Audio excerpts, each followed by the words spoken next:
We're looking at the world of third-party plugins, utilities, applets, and extensions. Those little helper programs that add additional usefulness to the main software we run. And so we're going to be looking at some favored video editing applets or extensions. Most of the major NLE software programs, Resolve, Final Cut Pro, Adobe Premiere, and similar, all have these little helper programs. They're a great way to extend the capabilities of your main system. Since I work in Final Cut Pro predominantly, I'm going to do a quick screen share here and talk to you through just maybe one really quickly of the ones and kind of give you an idea of how these add-on programs function. Let me get to the right screen, which I believe is this one, and share it. Hopefully you're seeing an interface here. Let me make sure. Let me go back, because if I don't have the audio on, I want to make sure it's on for that, because there is some audio content on this. Yeah, I knew I hadn't done it. So we'll get a share sound and then pop into this. Okay, you're looking at my screen now, and this is a little PSA we did for one of the local well, actually, this isn't the PSA. That's the next one I'll go show, and I'll get to it later if we can. This is actually a piece that we did for the NAT, which is the Natural History Museum here. And I wanted to show you one of the little plugins that I constantly use when I have to deliver a spot to multiple sources. I'll just play a little of this. I'm not going to play the whole thing in either. Hopefully you'll be able to see and hear this. We're all pretty lucky to be able to live here in this amazing place we call home. Every time you visit the NAT, you help us help nature. Okay, I'm going to stop it right there, because it really doesn't matter about that. We're talking about the workflow of how I would take this spot on my timeline and set it up for multiple delivery destinations in terms of audio. I'm over here on my effects panel, and I'm looking for a particular utility here. So this is a little plugin called the Lux Meter 2, and I use this all the time for setting audio levels. I'm just going to drag that here onto my audio clip, and then it's installed up here. The plugin is running. If I click on this, I get this lovely little audio display. The next time I run this spot, you're going to see... We're all pretty lucky to be able to live... Why am I not seeing it here? It should be, the Lux Meter should be bouncing around anywhere. You can see on the right here, and for some reason I'm not seeing in this amazing place we call... Well, of course, the demo is not going to work perfectly. I'll just tell you what the process is. Once I get the sound into this, I can just simply... Oh, there we go. I just had to hit adjust to first. So we're going to play back again. Call home. Oops.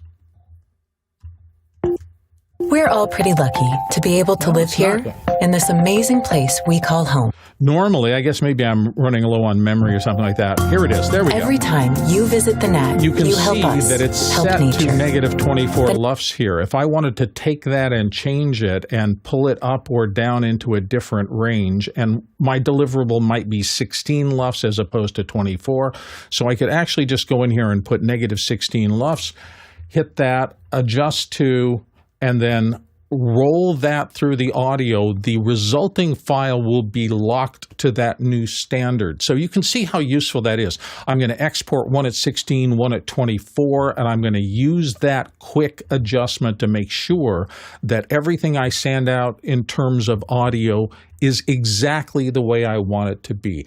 That's a typical little extension program that allows you to do something that's very useful. Inside Final Cut, there's a whole nother thing called workflow extensions. And after we talk to some of the other people on the board here, if anybody else wants to talk about some of the extensions or plugins that they use, and actually, after we deal with the first question, if you want to, I'll come back and show you some more sophisticated examples. Final Cut has a thing called workflow extensions that can be very sophisticated and really make things so much more quick and easy to make adjustments to your regular programs. But I see Alexander has raised his hand, so let's dive in and share the interesting stuff. Alexander. Yeah, so I mean, I'm not a Final Cut user, but I find that most NLEs, they in some fashion or another, some obviously have better audio tools than others, and of course, there's a lot that you can do with a lot of the built-in utilities that are in there. Like even Vinci Resolve, which is what I use, has pretty good audio processing. But I still find that there are certain shortcomings where you need specialized tools like this. I mean, you just showed one example here, Bill, but for me, and I'm a fan of Waves plugins, and the nice thing about a lot of plugins is because they have this standardized plugin format, you can use them anywhere, not just in your NLE, but in really any digital audio workstation. So these are typically VST format plugins or audio unit plugins that will run there. So for me, there's really two that I really use. One of them is called Max Volume from Waves, and the cool thing about that is that when you're working with a piece of audio, and let's say you have a few people talking, maybe one person's quieter than the other and one person's really, really loud, that plugin allows you to bring the low level, really quiet person up, and also bring the louder person down. So it really is a fantastic tool to really average out those people, to make them sound really good. So those are really specialized plugins that you don't get inside of those DAWs, or in those NLEs. And that's something I wish Vinci Resolve would actually have more powerful tools like that. And obviously in Final Cut Pro, you've obviously found that there are some shortcomings there. You need these tools. So I think it's probably going to be like that for a while, because I don't think any of these companies really want these tools to do every possible use case imaginable, because the sheer amount of development required, it's a lot of work to build this stuff. Yeah, I'm not even sure. Let me dive back into that screen here and do another share. And hopefully you're seeing this now. Over on the right here are all my installed effects. And exactly like Alexander was talking about, not only do I have all the Apple stuff, and they have tons and tons and tons, but you can add third-party things. That one from Kleinfeld that I use is just a specific thing that I found very successful in delivering broadcast work, because it goes through and analyzes literally every peak and valley, and then it just clamps it to a particular thing and doesn't let it go over. But there's all sorts of other, here's the whole Isotope suite. So everything I got from Isotope with RX 10 are all in here, and they can be used inside this same plugin environment. I also wanted to show one other thing which is kind of interesting, and that is up on the top of the Final Cut menu here, you have the workflow extensions, and these are another level beyond simple plugins, and I'm going to invoke one from Shutterstock. I do a lot of comping of spots, so let me bring this over. So this is our accounts at Shutterstock, and what happens here is that if I wanted to look for some source video, and does anybody want to toss out a subject or something like that? Just anything that you think you might want to put a clip of what? Dogs or jackrabbits or motor cars, or give me a suggestion. How about a beach vacation? Beach. So let's look for beach stuff. And then suddenly I'm in the Shutterstock world. I'm live in this world. I can look through all of their things. And so beach, pail, and shovel. Let's see if we get anything on that. There we go. Lots of beach pails and shovels. This exists as a workflow extension, which means that it literally rides on top of Final Cut. Final Cut is still going. And let's say for some reason that I want this clip. And so there's my little beach tools in the front of it. They're very small and subtle. It's giving me a whole bunch of similar shots.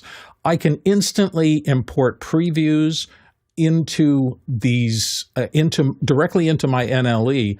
I can also add this particular shot to one of the collections that I've created. So if I'm building a project, I can just do a whole bunch of these kind of things and very quickly comp up a video for a client using their gigantic world of video clips. And we do this all the time. In fact, the next example I'll show you, as we get to this, I'll show you what we did with a set of dog demos here. We were building these spots for a client about a dog adoption initiative that they wanted. And so I just literally, the producer and I worked together. They went online in Shutterstock, gave me all these numbers. I just plugged all the numbers in. And the next thing you know, I have this huge listing of shots that I can use that they've approved as potentials for my timeline as we're building a comp to pitch to the agency involved. Workflow extensions go beyond just plugins. You'll notice here's my Simon Says Final Cut extension. I use this particular extension to do captioning. And this is very quick. So if I wanted to take an existing timeline and literally transcribe it, all I'd have to do is get the, here, I'm going to take an audio track that I took from something else, and you're seeing it's giving me a whole bunch of options for what to do with this. And literally, if I just ask it to give me a transcript of this, this utility would send that audio track up, it would transcribe into text, it would send me back an XML that literally took the translation in any one of 500 languages and put those captions directly into my Final Cut timeline, saving me just a ton of time. Like all transcription apps, and let me stop screen sharing because... And Bill, do you have to pay for that Shutterstock? Is that a subscription service? Yes and no. You can buy credits if you want to do this all the time and just have a library of credits. That's what most of my clients do. We figure out their budget for music for the year. They will put that into a credit system. And then until those credits are used up, I can use that literally to just mine things and bring down not only the low-res versions, those quick and easy watermarked versions, but there's a system there where once I get them approved, all the shots that I'll sort by the shots that have been approved by the client versus not. When I get to nothing but approved, I can literally just say, okay, I'm going to push the button, swap out the class of shots, whether they're 4K or 1920 1080, swap out all the ones in my timeline for matching shots, and it'll just ripple through the timeline and give me all of those shots in full res.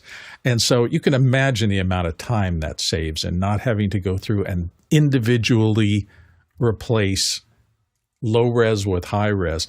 These are the kind of incredible time savers that these NLEs, and they all do something similar to what I'm showing you here, I think. They've just made it so much easier for people who do this kind of work all the time to save time and really come up with useful work that you can bill for without all the hassles. Oh gosh, I've got to go look for shots for this. It's going to take me 2 days. Then I'm going to send them to my client. They're going to look at them for another day or two, and then they're going to come back to me with the ones they didn't like, and I got to go look for some more. That was not only my experience for shot comping, but for music, for temp tracks. It was all that back and forth. Now, to be able to share a workflow extension world like that, to say, just go on the Shutterstock library or go on the Getty library and pick all the kind of classes of things that you think would be good. Send me an XML with all those numbers, or even just a list with all those numbers, and I'll parse it into what the system needs. I'll get them all ready, and then when you show up for the edit, your stuff is already sitting in my browser, ready for me to just drag and drop these into the program. It makes comping things so much easier and more consistent. We've got some questions that have already come in, so let's dive into a few of those. All right. The first question is from Douglas Carmichael. Would there be any NLE plugins or extensions to aid in cutting video to music content? Okay, let's talk about the kind of traditional music things. There are some that I've run into. Everybody has their own workflow. To me, it's always been a question of automated things like cutting on the beat. There are some projects that works really well for. If I'm at a parade and the bands are coming through and everything is in march tempo one way or another, so it's very even, and the segments that are coming in are probably going to be similar length through the program, I'll use one of those automatic cutting utilities all the time and just say, give me a 4-beat measure and then cut them all there. The other thing I will do is I'll put a gap clip on my timeline. This is a Final Cut thing, and I'll cut it into 4-bit pieces. Then I will go look for the shots I want and just just drop them on there and replace that. And at the end of that time, because my gap clips on the timeline were timed to a full measure of music, it's really quick to make something that cuts on the beat for every piece of it. And I can do that in 10 minutes usually for a couple of minute long video. The other thing, though, is that, and this is personal to me, I'm not a great believer that all things should be cut on the beat. And I learned this lesson by listening to great jazz singers and artists of the past. They don't really do things on the beat a lot. I remember listening to Frank Sinatra singing, I think it was Witchcraft, the old classic song, and I was paying attention to when he started phrases.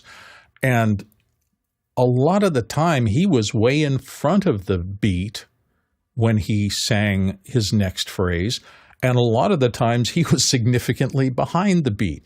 It all made sense, and it was a perfect artistic expression of what he was trying to do with the song, but it was not rigid or regimented. And that's, to me, a little bit of the difference between a march and a jazz song, is that feeling that you get from not making things rigid. So I've always been a great believer that formulaic cut on the beat kind of stuff is probably not the right thing to go through. That's just me. Alexander, did you raise your hand again, or is that something else? I put it in as a question. Okay, good. I just wanted to make sure. I think my display is frozen, so let me just pop it back up. There we go. No, I'm still got the panel discussion top. Doesn't matter. Let's go on to our next question. Next question is from Alex 4D Goldner in London, UK. As a plugin maker, I'd be interested what NLE users think of large bundles of plugins, such as Mega Bundle with 70 plus plugins, 1,800 presets for $80. When I was starting out, I bought some of those. I thought more was going to be better. The amount of time it took me to go through the 1,800 plugins and presets, again, this is a personal thing for me as an editor. I love learning everything there is to know about my software, the way it comes from the manufacturer. And in a lot of cases, these things, particularly nonlinear editing software, they're very complex programs by themselves. Well, I don't care if you're using Premiere or Resolve or Final Cut. When I migrated to Final Cut 10, I would say honestly, it was 2 years of constant day-to-day use before I understood 75% of the capabilities of my program. Over the course of the next 2 years, I moved from 75% to 85%. And the reason I'm saying that is because however your practice has evolved, whatever the kinds of things you do most importantly, maybe you cut speakers doing lectures, maybe you cut resume movies for young filmmakers, maybe you cut corporate stuff. Whatever your area of practice is, you're going to have habits. You're going to have things that you need that somebody who's doing a different kind of work doesn't need. And I found one of the things about learning all NLEs and populating your plugin library, it's a very personal thing. It has to do with how you edit, how you create, what order you want to go in.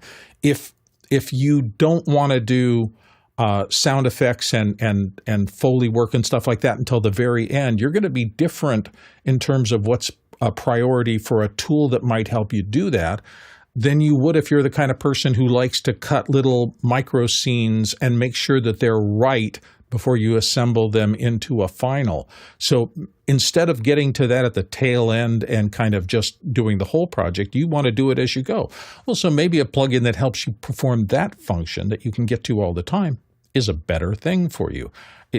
This is such a personal thing. The way you work is the way you work.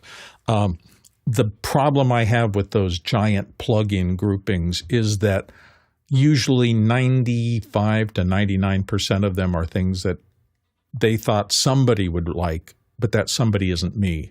So there's that, and there's also it's the same problem with font. It took me a long time when I first got my first Macintosh way back when to not overuse fonts because I didn't understand any of the aesthetics and the artistic intent behind fonts. So too many of my things looked like ransom notes that were just cut together out of a variety of fonts because I thought, well, this one looks cool here. And then over the course of time, when I worked with actual art directors and things like that, I started understanding the subtleties, and I started pulling back. Less fancy, more clear communication. So I think those giant plugin bundles, I don't find anything wrong with them, but every one that I got into in my early career, I stopped using pretty quickly. And I just wanted to target what's going to help me get my job done faster, because that's going to make me more money. That's what I'm really looking for. That's my 2 cents. Next question. Oh, wait, Alexander, you wanted to weigh in on this. Yeah, I just wanted to quickly touch on that too, because there is such a thing as option paralysis. We've all been guilty of this. I've spent thousands of dollars on plugins, hundreds of plugins, and the reality is, like Bill said, you're probably going to use a very small selection of this.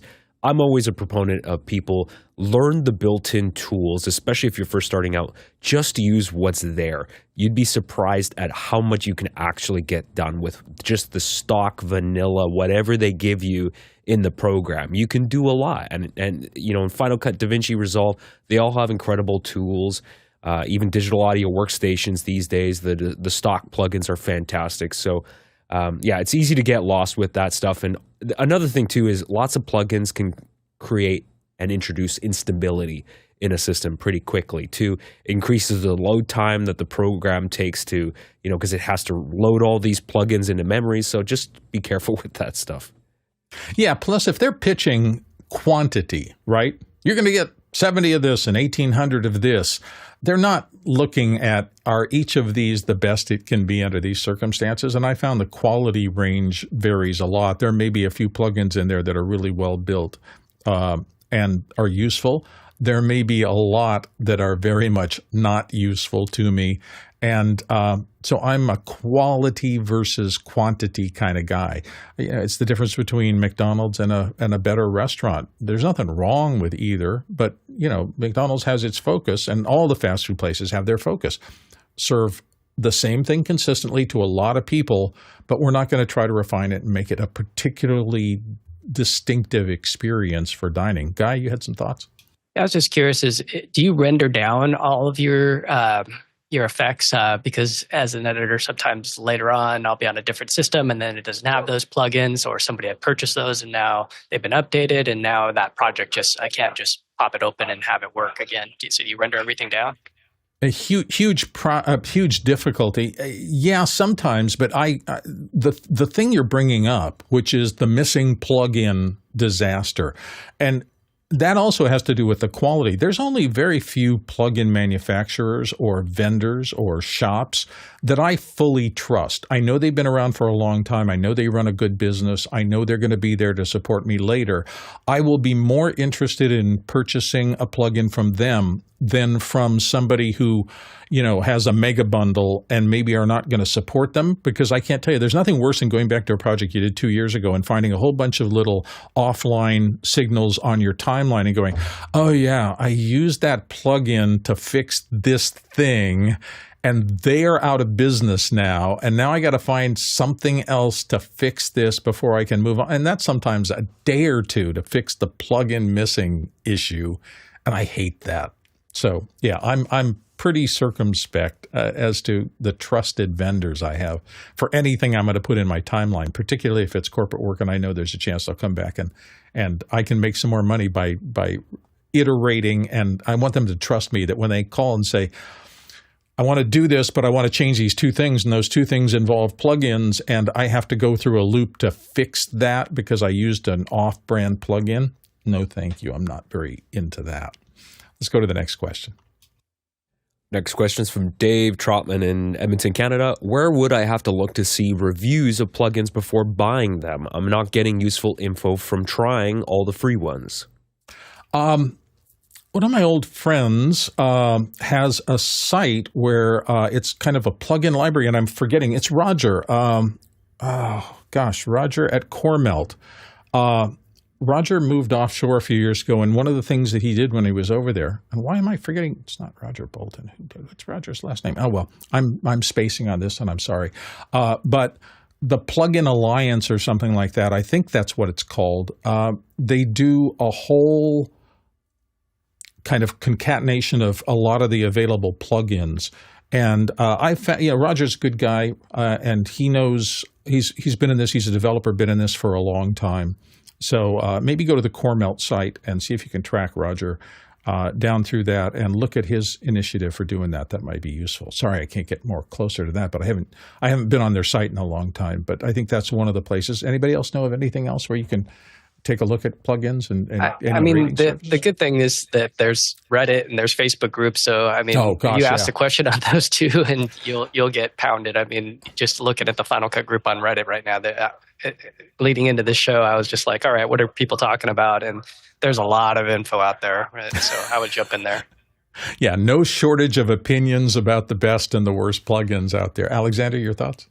A lot of the plugin manufacturers that sell this stuff, usually because they have an online store, they have a review system. So, for example, if you go to waves.com and go to any plugin and click on the reviews tab at the bottom of the page, you'll see all sorts of plugins or reviews on those plugins. I think you can sort by the rating, because I think they have a star rating system out of 5 too. So you can sort of I like to always start with the negative comments to get a sense of how bad is this, or what kind of potential pitfalls are there.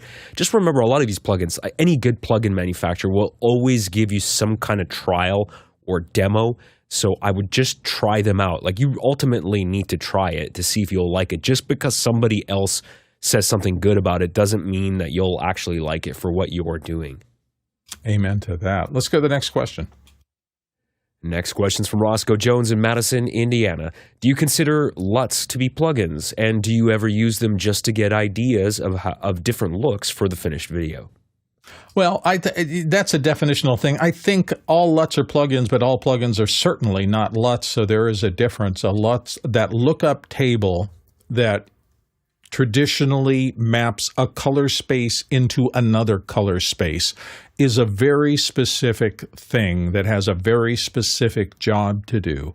I think you can consider them plugins, and particularly in this respect, you can have 3 or 4 LUTs versus 3 or 4 different cameras. They're all kind of one-trick pony. Once you create a LUT, it is to map these values to these other specific values. So unlike a lot of plugins, there's no variability. It's a single translation code that goes on one thing and turns it into another thing that is very specific. So in that way, it's kind of it's not a variable or changeable or fixable thing. It is a just translate this to that. So a LUT is kind of in a different category, at least in my way of thinking. Next question. Henry Ramos in Yonkers, New York is asking, what are your most useful DaVinci Resolve plugins? Alexander, you use DaVinci, don't you? I do. Haven't used. Yeah. So what things do you find yourself reaching for a lot? I use a lot of Waves plugins. So I mentioned earlier, so Max Volume is a really great plugin from Waves, and I also use some of their other plugins. If you do a lot of post stuff, Waves has some really good EQ plugins. The linear phase EQ I really like, because one of the things a lot of people don't realize when you're using EQ is that EQ can actually affect, once the signal goes through the EQ chain, it can affect phase in a negative way. And I won't go too deep into that because that's like a whole second hours on how phase affects audio processing, but basically it can affect other points downstream if you're applying dynamics processing. If you apply EQ to something and it messes with the phase of it, it can negatively you can really squash audio when you add a compressor down the chain. So the linear phase EQ from Waves is excellent. Max Volume, and there's too many to list. But those are really, I stick to like a real small handful. I can count them on one hand, the number of plugins that I use. I don't use a ton. I'll definitely use more for music production, but for post stuff, for video production, a lot of the stuff that's built into DaVinci Resolve is excellent. I will say Resolve has its own LUFS meter as well, and you can customize it. They have presets for different loudness standards from the EBU and Apple and Netflix. It even has a standard for Netflix. If you're producing stuff for Netflix, you can target their distribution standard as well. So there's lots of stuff to look at there. Next question. Oh, Guy wanted to weigh in. Guy? I just wanted to say, you kids have it so easy these days. I mean, I was just reflecting back on this blue ice board that I had in my G3 266.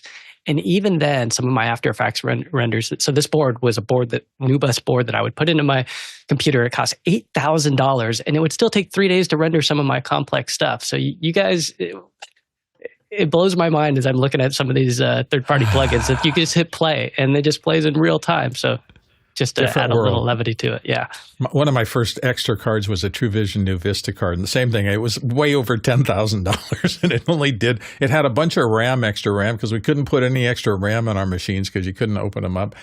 It's just a different world now than it was. Yeah, let's go to the next question.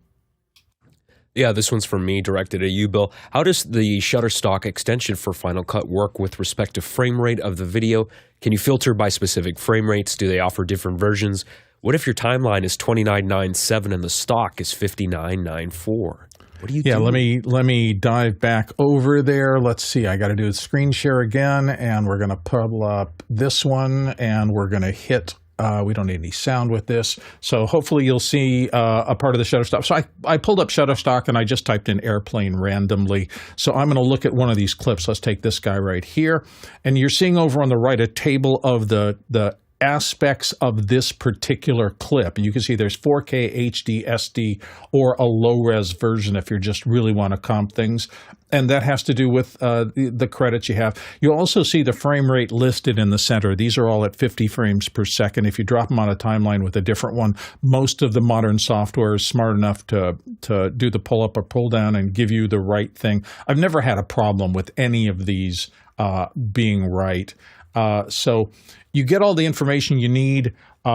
You can set up your account at various levels and things like that, depending on what you're going to want to do. So you at least have all the information that you would generally want. And I think it, like most websites that are commercially viable and doing things, it's going to start watching you and say, okay, this guy bought this number of credits and he's pulling down this stuff. They know that everybody wants the offline low-res versions for comping up stuff, so you get that with all of the programs and credits that you can buy. But whether you want to use those and get, we occasionally do projects in 4K, and then we will use up more and have to make sure that our account is liable for that. I'll also give you a little pro tip here. I don't know if it still works, so we haven't done it in a while, but a couple of years ago we had a couple of big jobs and we were just using a lot of stuff. So somebody in our office called Shutterstock and talked to some very nice people, and they gave us a bulk rate because we were going to be spending a lot of money there over the course of 3 or 4 months to comp a lot of high-end work. And they said, yeah, well, here, we'll do a bundle and you can get, we'll give you this many credits at 4K. And here's the number that you have to pay. And it was not a it's not cheap, but it was less than buying them a la carte. So sometimes you can get into the people, the sales reps there and make a deal if you have a lot of needs and you want to be a bulk purchaser. Next question. Roscoe Jones in Madison, Indiana is asking, what about pre-plugins like Lumberjack systems that help you organize your edit? They often know how to exactly prep the media for specific NLE apps, which is kind of like a plugin. Yeah, I know the guys at Lumberjack. They're old friends of mine. They've been around for a long time. That is a unique and very special system. And if you haven't heard about it, they made their Phil and Greg made their reputation on this brilliant system where you can literally, with a phone or an iPad in the field, you can pre-populate keywords for Final Cut. This is what they first did. I think it works now in Premiere and other things as well. You can pre-populate, and as you're on the set doing, for example, an interview, and you know that this interviewee is going to talk about 10 topics. Maybe they'll go off the rails and they'll talk about other things. That's fine. The system allows that. But let's say it is a sales call and, there are things like annual rate and how many we're selling and, just certain things that they're going to cover these topics. You can literally sit there with your phone or your iPad, and as they move to the topics, you can touch your iPad for that topic. And then if they switch to the topic later, you can switch to that topic. And if there are two people talking, you can click on one of their names. And then when the other person talks, you can click on the other person's name. All this becomes metadata. And once you get your field footage back to the shop, you can literally take the XML that's exported from that, import it to Final Cut along with the interview, and it will literally apply all those keywords that you tapped on in the field to your entire timeline. I use it in a couple of things. I used it on a shooting trip to Florida where I had to literally interview all sorts of people in a school system, and it cut hours and hours and hours off of the amount of time it took me to get into post, because when it worked perfectly, it worked mostly really well. It's the first time I'd ever used it.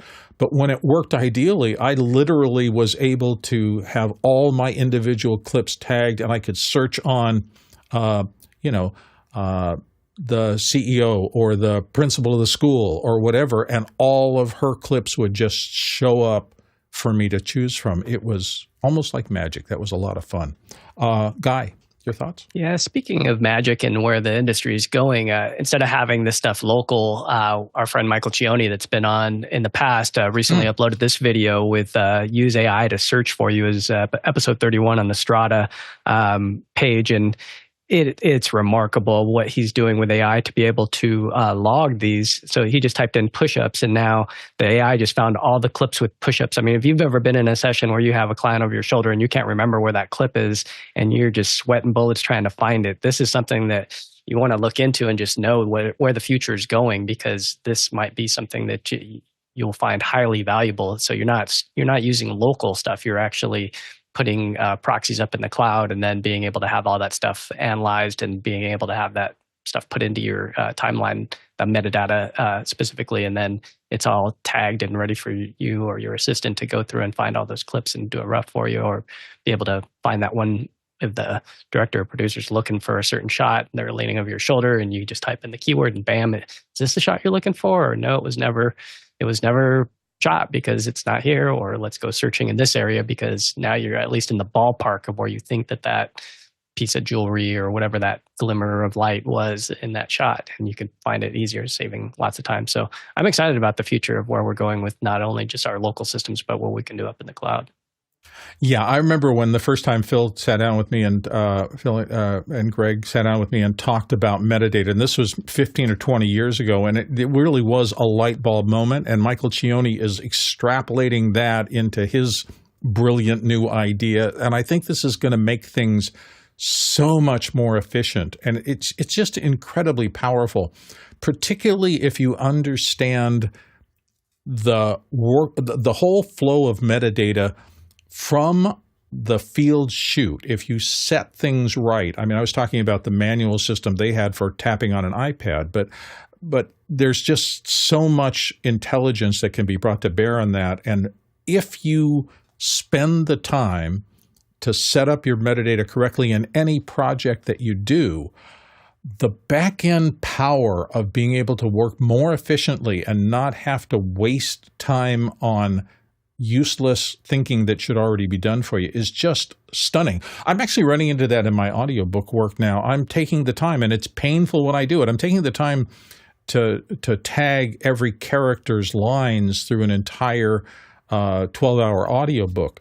And it is annoying to have to do it in the midst of recording and do things. I'd rather just record the things and then be done with it.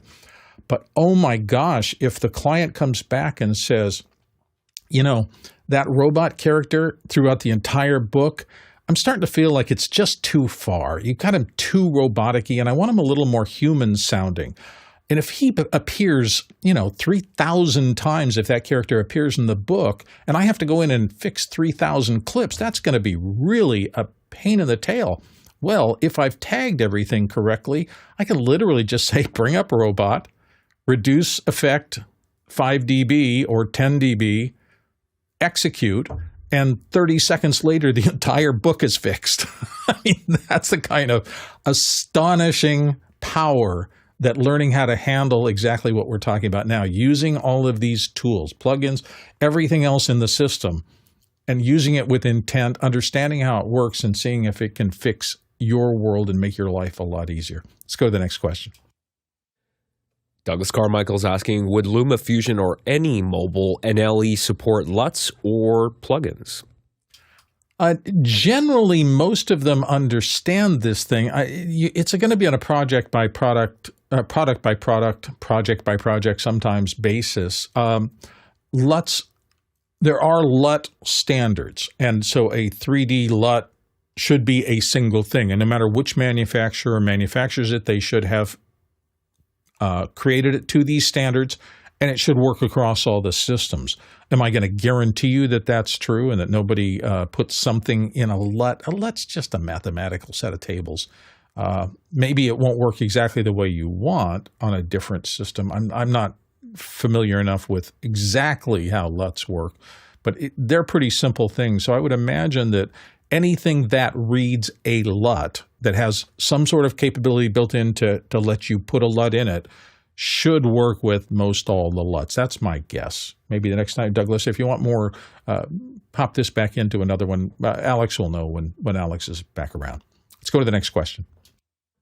Josh Kaufman in Pittsburgh, Pennsylvania is asking, how many plugins are too many plugins? How might one assess what processing load and or conflicts an assortment of plugins might cause that could sour their usefulness?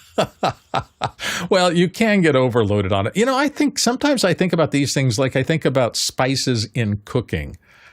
Good chefs have a lot of spices at access, but they don't tend to overuse them. They're very careful with what they mix with what, because everybody knows that if you just keep adding more spices and more different kinds, you end up with a mess.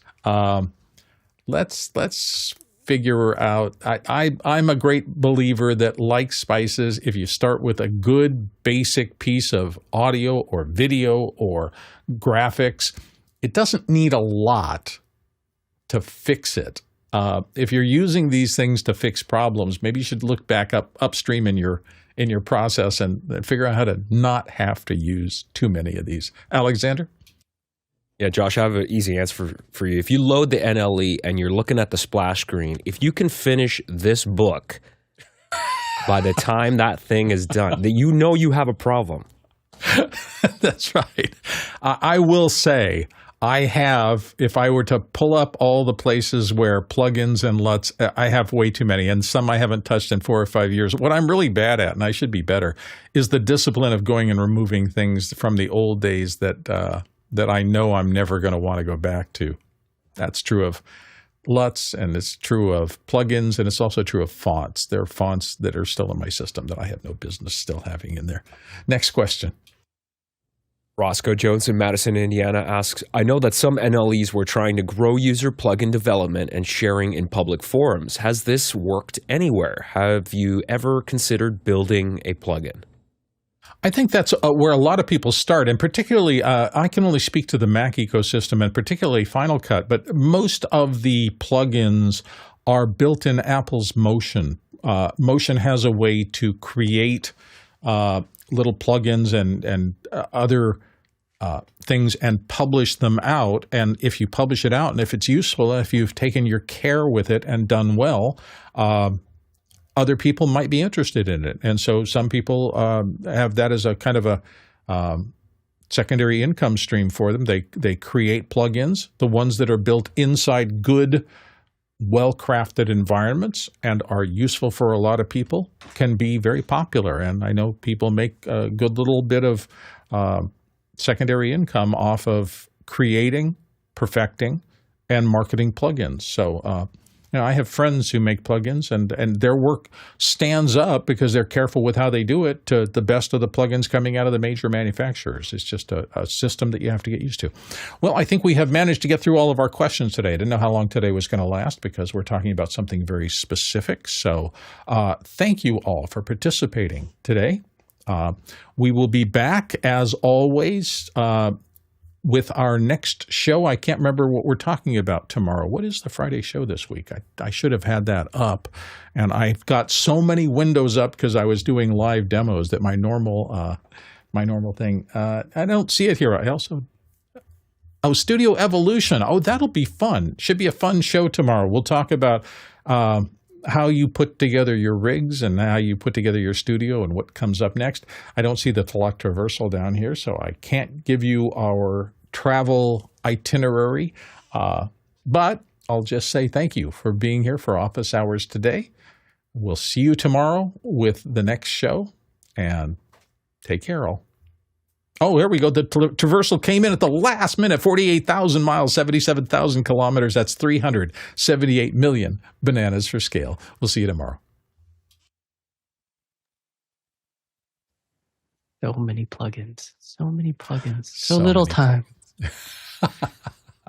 Yeah, I was looking through these ones on Motion VFX, and just scrolling through makes me tired. You know, like I've been having other people edit for me for years, so I haven't had to do it myself very much. And now looking through some of the call outs, we didn't even talk about those, but that call outs plugin we used quite often. And man, what a time saver that one. Those ones and really Motion cool. VFX is one of my main go-to plugin distributors. They're really solid as a rock. We've had them on the show, and they're just really well done. And so many good designers designing all their titles and plugins and everything else, and they look great. So much easier than having to design everything from scratch. All right.